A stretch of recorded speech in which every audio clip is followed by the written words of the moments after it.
Hello, everyone, and thank you for joining us for this live presentation for Ballif's automation launch. My name is Chris Duncan. I am the trade show and event specialist for Ballif, and I will be your host for today's live presentation. I'd like to take a moment to remind everyone to, after this presentation, please further explore the exhibition area in the USA Exhibition Automation Launch Exhibition Room. We have staff on hand that are able to answer any questions and help you make sure you are prepared for 2021. Before we get going, I have a few housekeeping items to go over with you to enhance your experience. For the best viewing experience, we recommend closing any extra browser sessions or extra programs running in the background that could cause issues. Streaming live presentations is bandwidth intensive, so closing any unnecessary browser tabs will help conserve your bandwidth. For those of you watching this presentation live, if you have any questions throughout the webinar, please submit them in the Q&A chat window. I will gather all of the questions throughout the webinar, and there will be a Q&A session at the end of the presentation. We will try to answer all of the questions asked, but if a fuller answer is required or if we run out of time, we will answer that after the presentation via email. Please know that we will capture all questions. If you think of a question after the presentation ends, please use the group chat feature in the virtual event platform.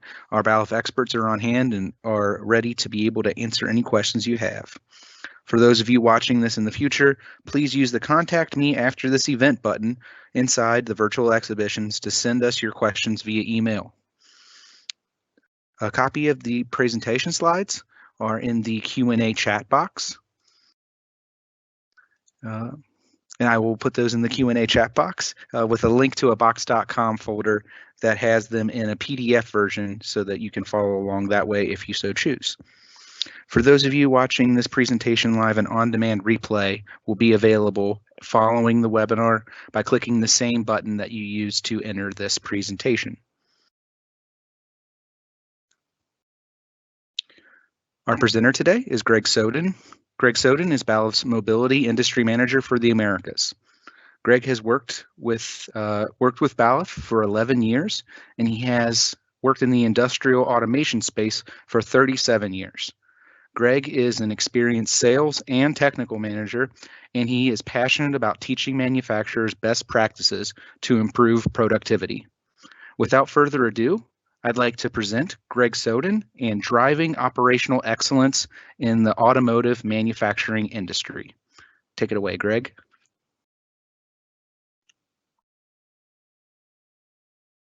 Great, thank you, Chris. Again, my name is Greg Soden. I'm the industry manager for mobility within the Americas.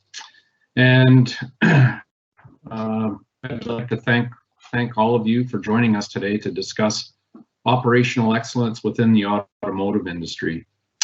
This topic has been important to the automotive industry for years, but today this is more important as ever, especially with the challenges presented to us from COVID-19.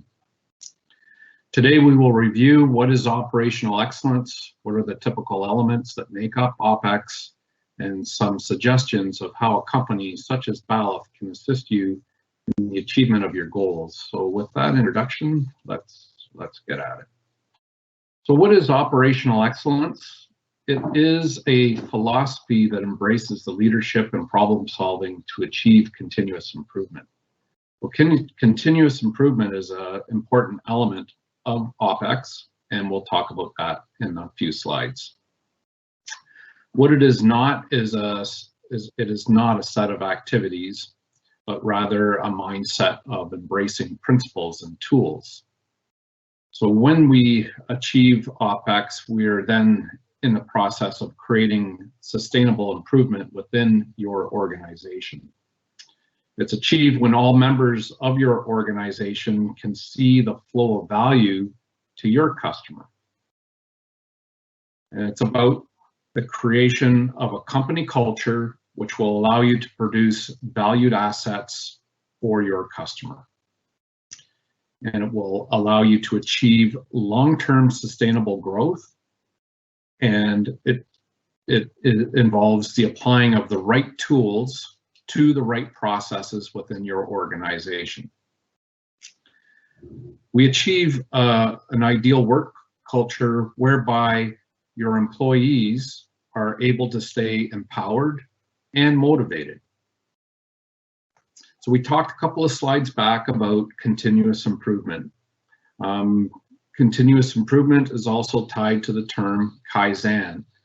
Kaizen is derived from two Japanese words, Kai meaning improvement and Zen meaning good. So both are synonymous of Kaizen and continuous improvement. And this is a process where we are able to achieve a lean manufacturing tool. This tool will allow us to achieve improved quality, improved productivity, safety, and a positive workplace culture. So there are 6 steps that are part of continuous improvement or Kaizen. So let's have a look at them. The first step is for us to be able to identify the problem. The problem can also be as an opportunity. Why is that? Well, if we understand what the problem is, it's an opportunity for us to drive out operating costs. So the first step is for us to not only identify the problem, but then analyze the problem. What is the cost of the problem? The next step is to work together for us to develop an optimal solution to address that problem, set up timelines and tasks to implement that solution. Then we need to study the results. What are the metrics of the result? Did the problem stay the same? Did it get better or did it get worse? Once we've identified an improvement, we can then standardize on that solution and then replicate it through your organization and then move to the next most important issue or problem within your site. Next element is OEE. That is overall equipment effectiveness. OEE is the gold standard of measuring manufacturing productivity. So if we were able to achieve 100% OEE, that would mean that only your facility would be manufacturing 100% quality products. You would be operating at 100% efficiency, and you would have zero downtime, only uptime. So of course, that is a metric that's virtually impossible to hit, but nevertheless, that's what we are striving towards. So OEE is the best metric at this point to identify where we're having losses, to benchmark what our progress has been, and to improve productivity of our manufacturing equipment. So of course, one element that we want to try and reduce, if not eliminate entirely, is waste.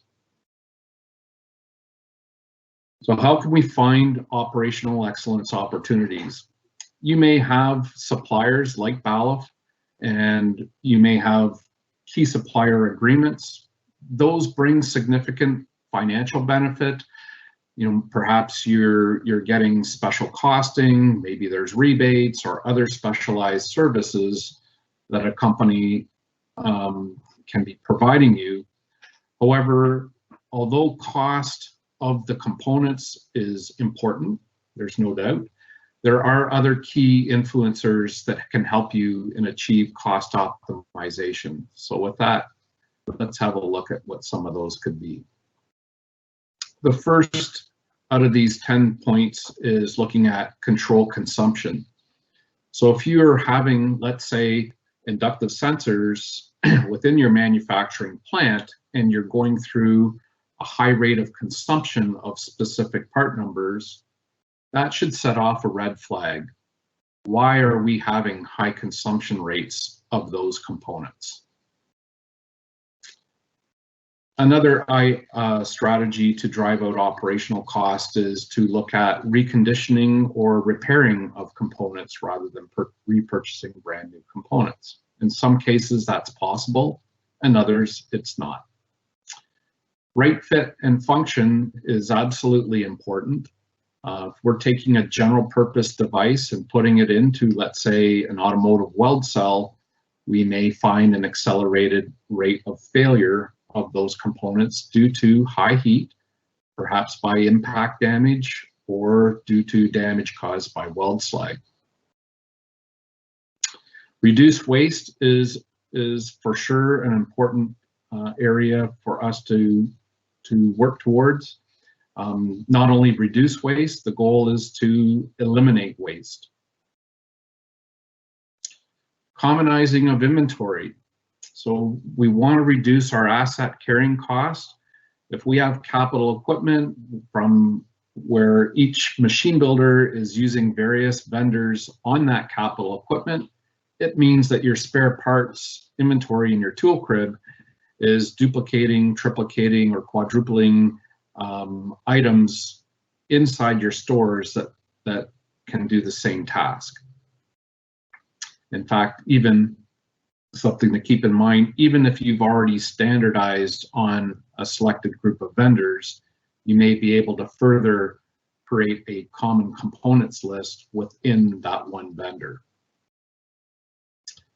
Reduction of obsolete inventory is another key element of cost optimization. Training. Are your maintenance and engineering teams trained on how to optimize the control components in your facility? So for example, if there are diagnostic tools embedded in the components that you are using in your plant, does everybody understand how to get the best value out of that so that we can quickly identify what a failure is and where it's located?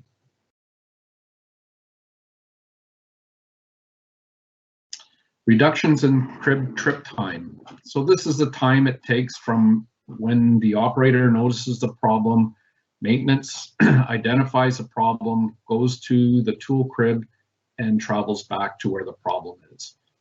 There are tools to help reduce that trip time. One concept is to place in strategic areas of the plant vending machines, as an example. Reduction of cost in purchasing.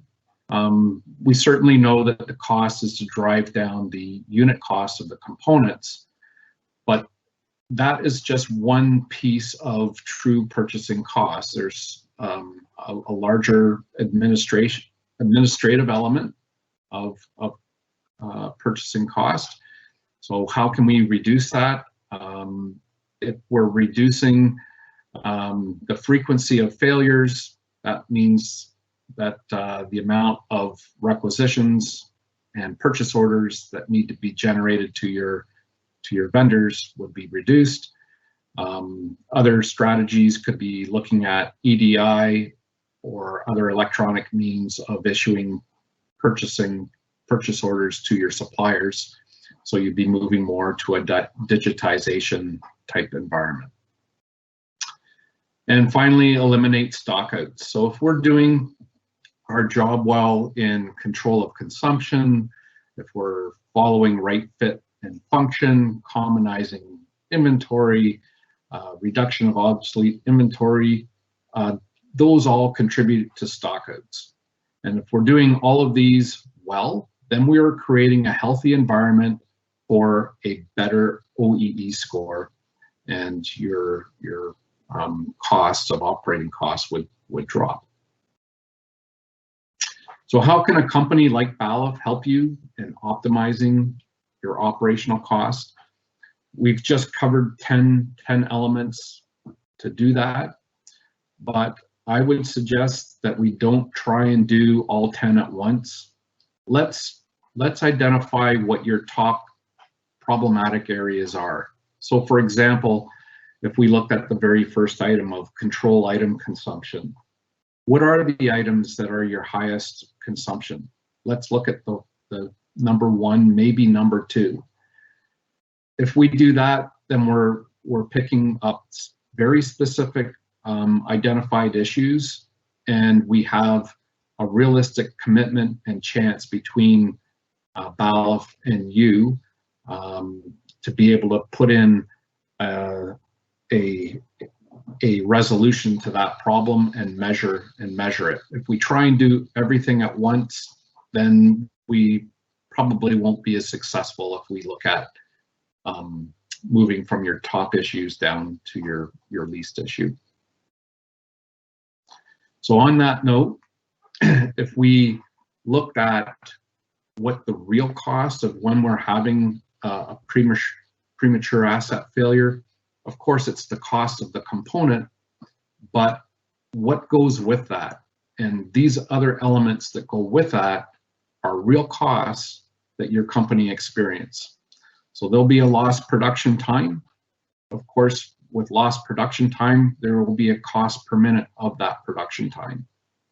There will be unplanned maintenance cost, increased planned maintenance cost, unplanned machine downtime and overtime cost, as well as indirect inventory cost, part quality issues, which can lead to unbudgeted expenses, including manpower cost, higher scrap levels, perhaps manual sorting costs, rework costs, expedited freight costs, outsourcing costs, and poor asset allocation. These are all true costs when we're having premature asset failures on the plant floor. So some of the misconceptions out there are, if we're looking at, let's say, a failure of a sensor in a weld cell, one of the misconceptions is that we leave that up to the machine builder to choose the right product for that process. And in many cases they are, but if you are sourcing your capital equipment from different vendors may be using different component suppliers. So that would transcend to you having increased asset carrying costs in your stores. Bypassing failed sensor to keep production until the sensor can be replaced. That is a definite no-no in today's world of automotive. That can lead to escapes of having a failed part escape into your clean production line, and one or more of those other costs that we covered a couple of slides ago can be realized. Vending machines. Vending machines can be an asset, but if they're used correctly. We've seen examples where vending machines are used, yes, to make it easier to access spare parts, but it's not there to replace sensors often to reduce downtime. So by having increased planned downtime still transcends to having an increased downtime. So right fit and function is extremely important. Sensors will fail anyway, so buy the cheapest one possible. Again, if we're not applying the right fit and function, so the right sensing device for the right environment, you will have a high consumption rate, which will transcend to higher downtime costs in both planned and unplanned costs. So what do we want to do if we kind of think back to the beginning in continuous improvement? We want to identify the problem, but then we need to identify the cost of that problem. So we need together as a team understand what is the frequency of failure. Is it once per minute, per shift, per hour, per week? What is the mean time to repair? So this is important. It's from the time that the operator identifies that there is a problem until production has made full recovery. And then finally, what is the cost per minute of downtime? If we together understand what these three elements are, then we can actually affix a metric to the cost of that problem. So when we implement a remedy, we can then measure what the cost savings is to your organization. So let's look at an example of that. Here we have a weld cell on a trunnion table. There's an identical table on the opposite side of this machine. Inside this machine, there are 17 flat pack sensors. This customer had a failure rate of 1 device on this machine on one side per week. The average mean time to repair was 20 minutes, and the downtime cost is $40 per minute of cost. Just the operational loss on this one side alone is just over $41,000. The cost to replace those components was $3,120. So, of course, this is an important cost of the 3120 number, but if we look at what the operational cost is, the operational cost outstrips by many, many times the cost of the components. So this is an example of where it is really important that we pick the right fit and right function of the component for the process in which those components are being placed. So how do we help identify root cause of problems? This is an example of that. Balluff has a program where they have a sensor evaluation drop box. We have a pre-made ticket that identifies the cell name, the op station number, and the date. Those are the three most important pieces of information in my mind to have. The others can be optional. This is available to you, but what is important is that we communicate and have common goals. So here we have an example of the maintenance manager pulling in his maintenance shift, and he's explaining to them to complete the ticket, affix that ticket to the failed device. That could be either a failed sensor or a cable. It doesn't matter the vendor. It could be a Balluff product or anyone else's. Place in the Dropbox, and then Balluff at an agreed timeline will complete that data into a spreadsheet. So there we'll be able to identify the date, the cell, the op station. If we can read the part numbers, most important will be identifying the type of failure. So now we can sort by failure rate dates or cell or op station number and determine the type of failure. And we can go to that exact cell and op station and start analyzing what we feel the root cause of that problem is. Then we can implement a remedy for that. So our goal is to, of course, examine the root cause of the failure, so identify the problem. We need to benchmark the problem, so we need to identify those three key pieces. What's the frequency of failure, the mean time to repair, and cost per minute. Together, as a team, we'll make practical recommendations with a corrective action. We'll establish together a timeline, a progression chart to implement that solution. Then we need to measure, was that remedy successful? Did it stay the same, or did it get worse? In the end, our goal is to become a trusted advisor, not just a component supplier to you. By being part of your team, we can then make meaningful contribution to help you achieve your operational excellence objectives. So this is a tool that's available to you. Balluff has created a weld select brochure. This document has products and technologies in it that are centric to weld manufacturing. And also gives you ideas and concepts to improve that process. And that really concludes my presentation, and I thank you for your time this afternoon. I look forward to any questions you may have.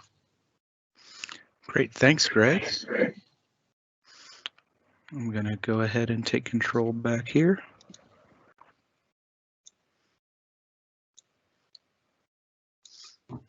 And we did have a couple of questions. Let's see. One of them I was able to answer about the slides for the presentation, but then Scott asked, which of the 10 elements would you say is the easiest or quickest to implement, to start implementing, and why would you say that? Out of the 10, I would say the commonization of inventory. So in most cases, companies are carrying multiple vendors in their stores, and the products that they're carrying may perform common tasks that are form, fit, and function the same. So in that case,